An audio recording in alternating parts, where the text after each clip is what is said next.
Bismillahirrahmanirrahim.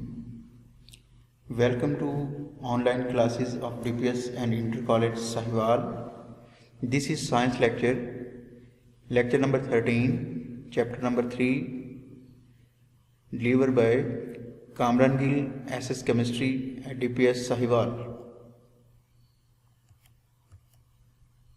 Learning objective. At the end of this lesson, you will be able to describe respiration in plants, compare respiration and photosynthesis. Let us recall our previous knowledge. We obtain food from plants prepared by the process of photosynthesis. We obtain energy from this food. Oxygen from air and glucose from food react to form carbon dioxide, water and energy, which is utilized for body functioning. Last lesson में हमने photosynthesis के बारे में पढ़ा था, जिसमें chlorophyll and sunlight की presence में वाटर और कार्बन डाइऑक्साइड रिएक्ट करते हैं, जिसके नतीजा में ग्लूकोज और ऑक्सीजन बनती है। यही ग्लूकोज हमारे लिए फूड का काम करती है, जो कि सीड्स वगैरह में फ्रूट्स में स्टोर हो जाती है और बाद में हम इसको खाते हैं, यूटिलाइज करते हैं, जिससे दोबारा हम एनर्जी गेन कर लेते हैं।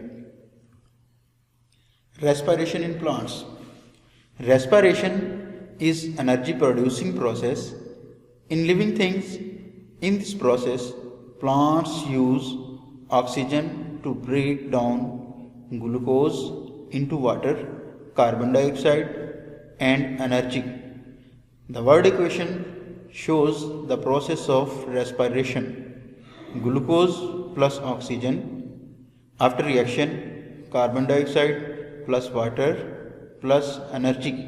तो आज हमने रेस्पिरेशन इन प्लांट्स के बारे में पढ़ना है। रेस्पिरेशन इन प्लांट्स में ग्लूकोज और ऑक्सीजन रिएक्ट करते हैं, जबकि फोटोसिंथेसिस के प्रोसेस में ग्लूकोज और ऑक्सीजन प्रोड्यूस हुए थे। अगर आप इस वर्ड इक्वेशन पर गौर करें तो हमने फोटोसिंथेसिस की रिएक्शन को रिवर्स करके लिख दिया है, यानी इसकी रिएक्टेंट्स को प्रोडक्ट्स में चेंज कर दिया है। फोटोसिंथेसिस में कार्बन डाइऑक्साइड और वाटर जो हैं ये रिएक्ट करते थे, ये हमने लेफ़्ट साइड पे रखे थे। अब यहाँ पर जब दोबारा से हमने एनर्जी गेन करनी है या प्लांट्स को एनर्जी की ज़रूरत होती है जब, तो ये फिर ग्लूकोज और ऑक्सीजन की रिएक्शन के नतीजे में फिर से एनर्जी गेन कर लेते हैं। और रेस्पिरेशन जो है ये तमाम लिविंग थिंग्स में ये प्रोसेस होता है, ताकि वो तमाम लिविंग थिंग्स अपनी एनर्जी को गेन कर सकें। Exchange of gases.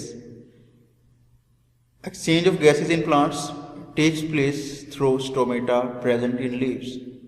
This exchange of gases takes place in two different steps. The steps are respiration and photosynthesis. अब exchange of gases human beings में तो रेस्पिरेटरी सिस्टम होता है, जिसमें लंग्स और हमारा नोज़ ये ऑर्गन्स आ जाते हैं, जबकि प्लांट्स में ये ऐसा रेस्पिरेटरी सिस्टम नहीं होता, बल्कि ये लीव्स में टिपिकल होल्स होते हैं, सुराख होते हैं, जिन्हें हम स्टोमेटा कहते हैं, और इन होल्स के ज़रिए एक्सचेंज ऑफ गैसेस होता है। जब फोटोसिंथेसिस का प्रोसेस हो रहा होता है तो ऑक्सीजन को ये इन्हीं होल्स के ज़रिए रिलीज़ करते हैं, और फोटोसिंथेसिस के प्रोसेस के लिए जो कार्बन डाइऑक्साइड रिक्वायर होती है वो भी एयर से इन्हीं होल्स के ज़रिए ये गेन करते हैं। डायग्राम में आप स्टोमेटा को ऑब्जर्व कर सकते हैं। तो ये था exchange of gases in plants. During day time plants photosynthesize and produce glucose and energy. They use glucose and oxygen in respiration, while carbon dioxide and water are produced. These products are used in photosynthesis. अब photosynthesis जो है ये भी दिन के वक्त process होता है, नो मैटर, लेकिन रेस्पिरेशन जो है ये हर वक्त प्रोसेस जो है होता रहता है, क्योंकि ये कंटिन्यूस प्रोसेस है और इससे हमें एनर्जी मिलती है। प्लांट्स भी इसी प्रोसेस से ही एनर्जी को गेन करते हैं। तो लिहाजा जब डे टाइम होता है तो फोटोसिंथेसिस के ज़रिए ग्लूकोज और ऑक्सीजन प्रोड्यूस हो जाते हैं, और यही ग्लूकोज और ऑक्सीजन जो है, ऑक्सीजन खुद की रेस्पिरेशन के लिए भी प्लांट्स यूज़ करते हैं, और जो एक्सेसिव ऑक्सीजन होती है ये इन्वायरमेंट में रिलीज़ करते हैं, जो फिर हम इसको यूटिलाइज करते हैं। इसी तरह से जो ग्लूकोज प्रोड्यूस किया, कुछ खुद की रेस्पिरेशन के लिए, खुद एनर्जी के लिए गेन करने के लिए, जबकि जो बाकी ग्लूकोज है ये इसको भी स्टोर कर लेते हैं स्टेम्स में, फ्रूट्स में, सीड्स वगैरह में, जो कि फिर हम अनाज या फलों के तौर पर यूज़ करते हैं। These products are used in photosynthesis, यानी जो रेस्पिरेशन के प्रोडक्ट्स हैं कार्बन डाइऑक्साइड एंड वाटर, जो कि इसके प्रोडक्ट्स हैं। अब यही प्रोडक्ट्स फिर से रिसाइकिल करके यानी रिएक्टेंट का काम करेंगे और रेस्पिरेशन को फिर से कंटिन्यू करवाएंगे। At night the process of photosynthesis stops, but respiration is a continuous process. Plants take in oxygen from air and gives out carbon dioxide and water in respiration. Again अगर हम respiration के process को recall करें तो इसमें carbon dioxide और water ही produce होते हैं, चाहे ये प्लांट्स में प्रोसेस हो रहा हो, चाहे ह्यूमन बीइंग में हो रहा हो, चाहे किसी माइक्रो ऑर्गेनिज्म में हो रहा हो। तो इसमें कार्बन डाइऑक्साइड और वाटर जो है ये प्रोडक्ट्स के तौर पर मिलते हैं, और इसके साथ हमें एनर्जी भी मिलती है। वही एनर्जी प्लांट्स यूज़ करते हैं डिफरेंट फंक्शनिंग के लिए, और जो कार्बन डाइऑक्साइड और वाटर है ये फिर से फोटोसिंथेसिस के प्रोसेस के लिए यूटिलाइज कर ली जाती है।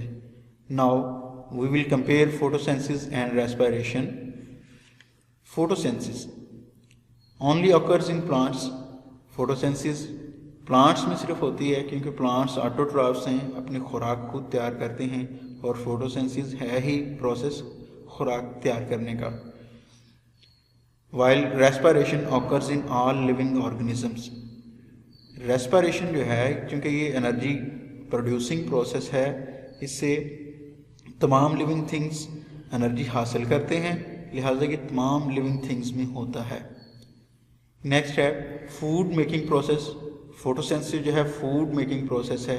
हम पहले भी इसको डिस्कस कर चुके हैं कि फोटोसिंथेसिस में जब ग्लूकोज प्रोड्यूस हो जाता है तो यही ग्लूकोज फ्रूट्स में, सीड्स में और स्टेम वगैरह में स्टोर हो जाता है, और फिर इसी को खुराक के तौर पर इस्तेमाल कर लिया जाता है। जबकि रेस्पिरेशन जो है फूड यूजिंग प्रोसेस, रेस्पिरेशन में ग्लूकोज या जो अनाज हम खाते हैं, जो खाना खाते हैं, वो अगेन ब्रेक डाउन होता है और ऑक्सीजन के साथ रिएक्ट करता है, जिससे एनर्जी मिलती है। Next step energy using process. Photosynthesis में एनर्जी यूज़ होती है। ये एनर्जी कहाँ से आती है? सनलाइट से। सनलाइट एनर्जी प्रोवाइड करता है क्लोरोफिल की मौजूदगी में, जिसके नतीजा में फोटोसिंथेसिस का प्रोसेस होता है। ग्लूकोज और ऑक्सीजन इस प्रोसेस में बनते हैं, while respiration breaks glucose to release energy. अब अगर आप इसकी वर्ड इक्वेशन को देखें तो ग्लूकोज और ऑक्सीजन आपस में रिएक्ट कर रहे हैं, जिससे फिर से कार्बन डाइऑक्साइड और वाटर बन रहा है और साथ इसके एनर्जी बन रही है। तो रेस्पिरेशन और फोटोसिंथेसिस अपोजिट प्रोसेस हैं। एक फोटोसिंथेसिस में एनर्जी यूज़ हो रही है और रेस्पिरेशन में एनर्जी मिल रही है। Recapitulate. Now we will recapitulate the lesson. Photosynthesis occurs in plants while respiration occurs in all living things. Photosynthesis सिर्फ प्लांट्स में होती है क्योंकि ये अपनी खुराक को तैयार कर सकते हैं, और जो रेस्पिरेशन है ये तमाम लिविंग थिंग्स में होती है क्योंकि ये एनर्जी प्रोड्यूसिंग प्रोसेस होता है, और एनर्जी गेन करने के लिए तमाम लिविंग थिंग्स इस प्रोसेस से गुजरती हैं। Photosynthesis is food making process while respiration is food using process. Photosynthesis में खुराक बनती है और एनर्जी यूज़ होती है, जबकि रेस्पिरेशन जो है इसमें फूड तो हमारी खर्च होती है लेकिन उसके बदले में एनर्जी मिल जाती है, जिसको बॉडी फंक्शनिंग के लिए या डिफरेंट फंक्शन जो है परफॉर्म करने के लिए यूज़ किया जाता है। Glucose is produced in photosynthesis by consuming energy, and this glucose is broken in respiration by the release of energy। यही समरी है इस टॉपिक की कि फोटोसिंथेसिस में ग्लूकोज प्रोड्यूस हुआ एनर्जी कंज्यूम करके, और रेस्पिरेशन में यही ग्लूकोज ब्रेक हुआ एनर्जी रिलीज करके। At night process of photosynthesis stops but respiration is a continuous process. ये पॉइंट ये इसके डिफरेंस को क्लियर कर रहा है फोटोसिंथेसिस और रेस्पिरेशन को, कि रेस्पिरेशन कंटिन्यूस प्रोसेस है, हर वक्त होता रहता है, जबकि फोटोसिंथेसिस जो है ये सिर्फ दिन के वक्त होता है जब सनलाइट मौजूद होती है, जिसकी प्रेजेंस में फोटोसिंथेसिस रिएक्शन होता है। असाइनमेंट